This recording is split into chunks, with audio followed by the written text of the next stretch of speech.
If only we all had a rundown boat to do up so that we could all be introspective and work out what we need to do with our lives.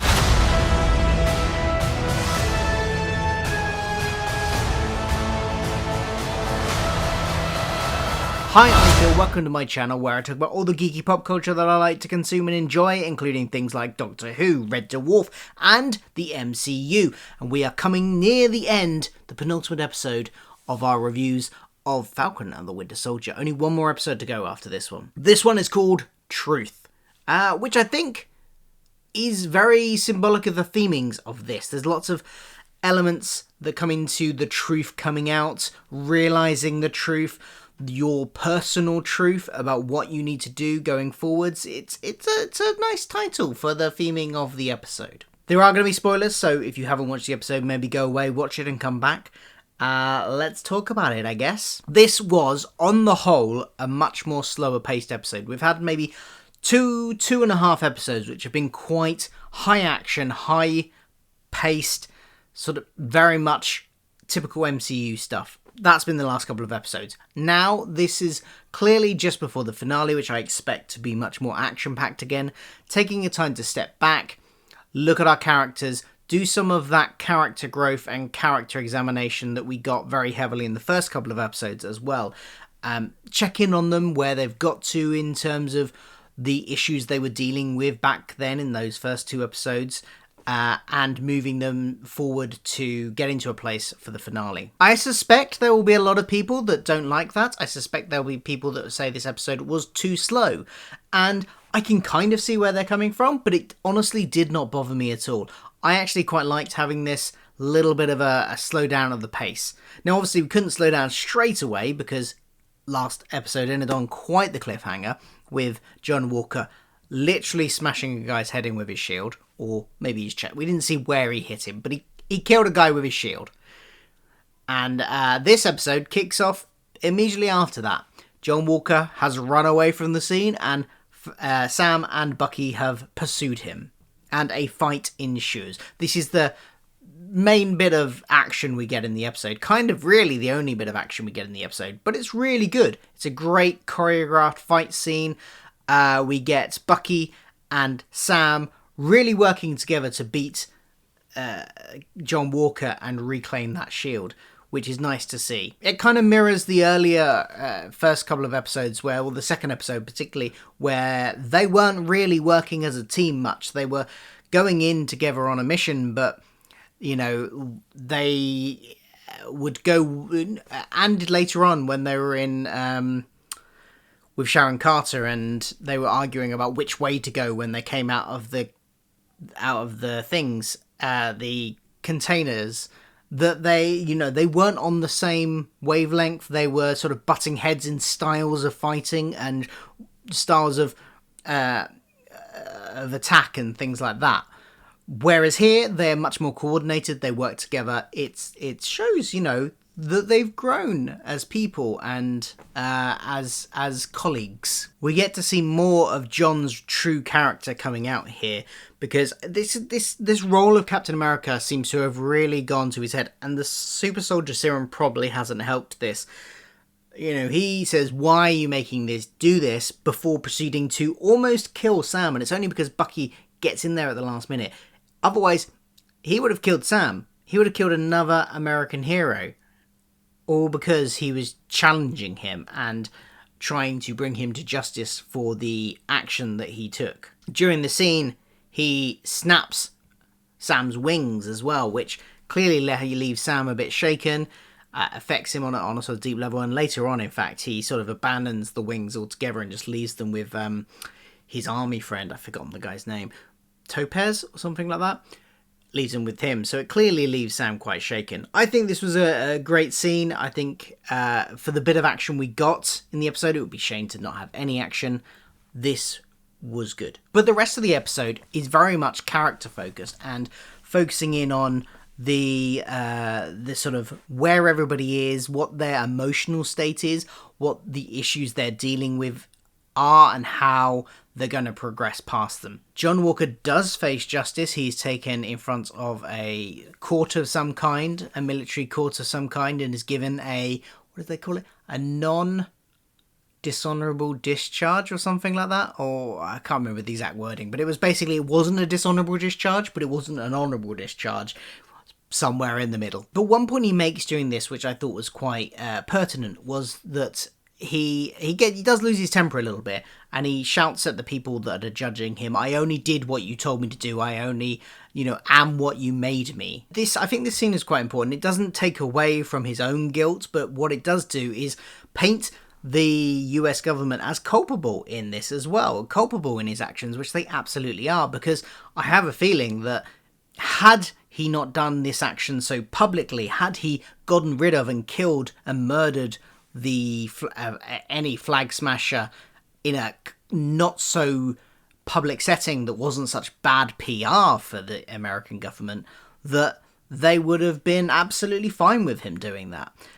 So they are culpable, and it's only makes the point, I think, that only when it looks bad on them do they care about this. It's hypocrisy, and it's pointing that out. After the court hearing, we get him being approached by the mysterious Val, who we don't find really much about. She seems to be working for some kind of organisation that wants to work with John Walker. What is this organisation? I don't know. Are we going to find it out next episode in the finale, or is this going to be a longer term thing, setting up something for the future of the MCU? Be interesting to see. Is she going to be Hydra? Is she going to be some other new shadowy organisation? Is she going to be part of the US government, but a shadowy part of the US government that wants to use him as one of his other, comic book aliases? He'll become US agent or something, not Captain America, and work more undercover, perhaps. She's kind of quippy and seemed like an interesting character. I recognise the actress from somewhere, but I'm not entirely sure where. She does look familiar. After the events in Latvia, though, Bucky has gone off to track Zemo, and this looks like it's the end of Zemo's story.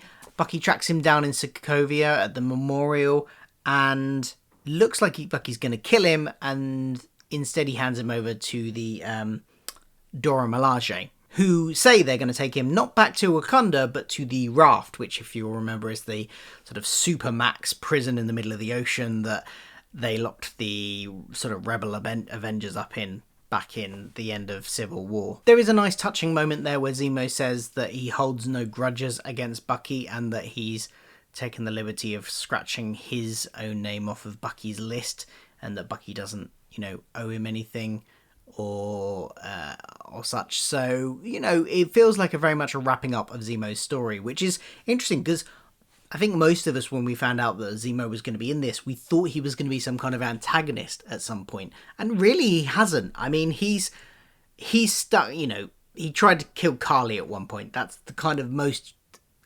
underhanded he's got. But to be fair to him, he said he was going to do that from the start, and he was just sticking to his own code. So it was interesting that they didn't make him be the grand mastermind of all this or something like that. I think it makes him a much more interesting character, and I'm interested to see if they bring him back again. He's going to be obviously locked up in the Raft for a while. I don't think he's going to be back next episode. It feels like it's the end of his story. One of the most interesting moments of character reflection in this episode for me was the conversation between Sam and Isaiah Bradley when he goes back to the super soldier that was locked up in prison in the 50s or 60s or whenever it was that he was 70s.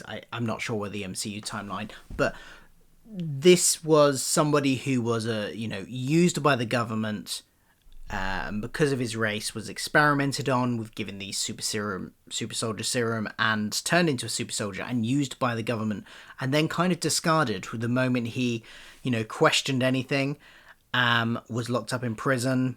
His fiancée or wife told that he had died, and sort of just left sort of rot, and understandably has a lot of resentment for that.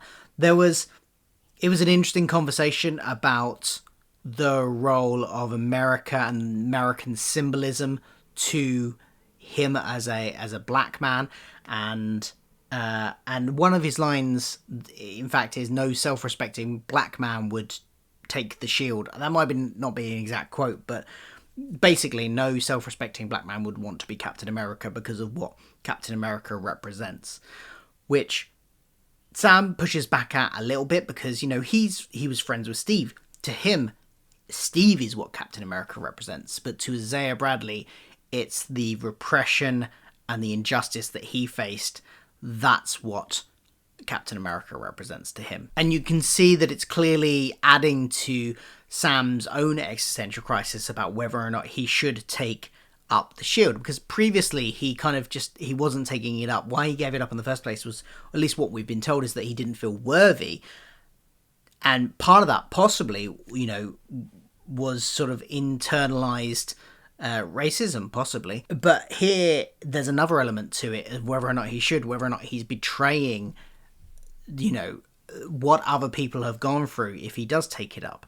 And that feeds into his decision over the rest of the episode. You can see it weighing on him quite heavily in that scene. It was a really interesting conversation and a really interesting scene. It's at that point that he decides to go home, and it basically spends time doing up his sister's boat, his family boat, to sort of contemplate the world. And this is the bit of the episode where, okay, maybe it took a bit too long over.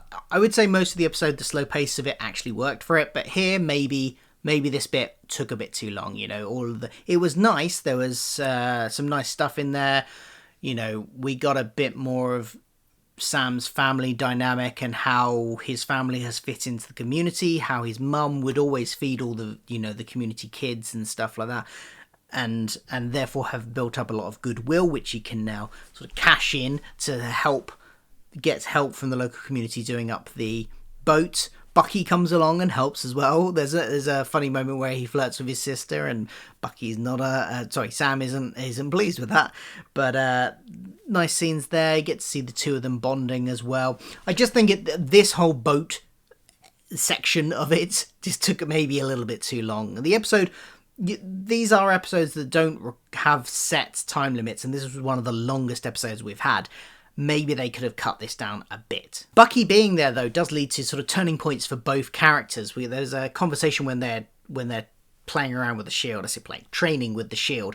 Both Bucky and Sam are, catching the shield and throwing the shield, hitting trees and things. And there's this conversation between them, which really leads to them solidifying the things that they've been dealing with, possibly since the beginning of the episode. There's conversations, that conversation that was sparked by Isaiah Bradley earlier on is brought up again, and Bucky sort of admits, I didn't take in, when I was having a go at you for giving the shield back, I didn't take into consideration those elements and what it would mean for you as a black man to take that shield, and I'm sorry for that. And, this whole conversation, it seems to be a turning point for both of them, because by the end of it, Sam seems to be determined that he is going to train with this shield, and he is going to, it seems, take on the mantle of Captain America.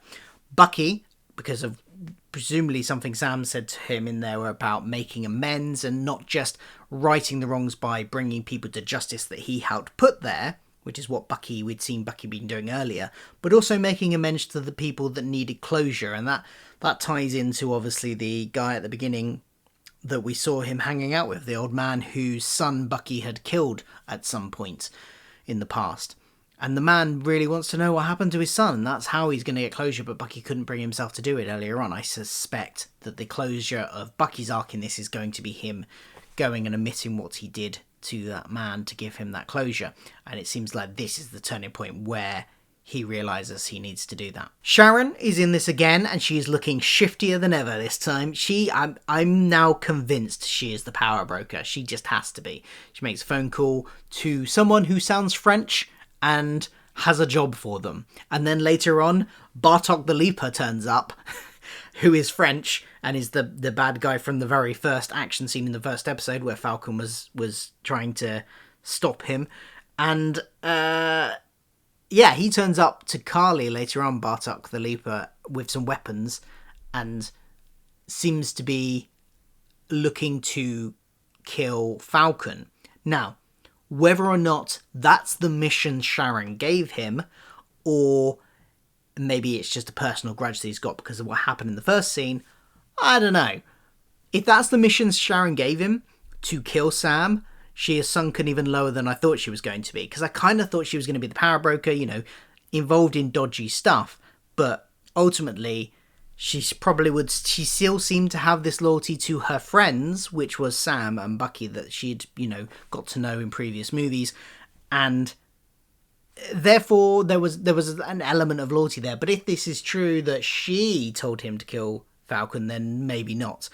Or it might just be that she has contacted him for another purpose, and as part of that, he's decided that he's going to get his personal revenge on Falcon. That, I hope, is the option that they are going down. Because I don't want to see... Although I quite find it interesting that Sharon has gone sort of to the dark side, as it were, I don't want her to go that much to the dark side that she would order a hit on Sam. And at the end, we get to see Sam opening up a briefcase that Bucky has brought him. I assume... We don't get to see what's in it, but I assume it's a new costume. Captain America, his own Captain America costume to go with the shield. And we're going to see him in that next episode. We also get a post-credit scene for the first time, I think. If there's been any more, I've missed them. But the first time for this series, we get a mid-credit scene, and it's John Walker building his own shield. I'm guessing it's not vibranium, but he's building his own shield. He's clearly determined to carry on being Captain America, or something similar. So I suspect next week we will get a whole big massive clash of everybody at once. We'll probably get the Power Broker, aka Sharon Carter, I assume. We'll get John Walker showing up. We'll get the Flag Smashers. We'll get Bartok the Leaper, and Falcon and Winter Soldier. Is there anybody else I've missed? I don't know. I don't think we'll get Baron Zemo again. I think he's done with now.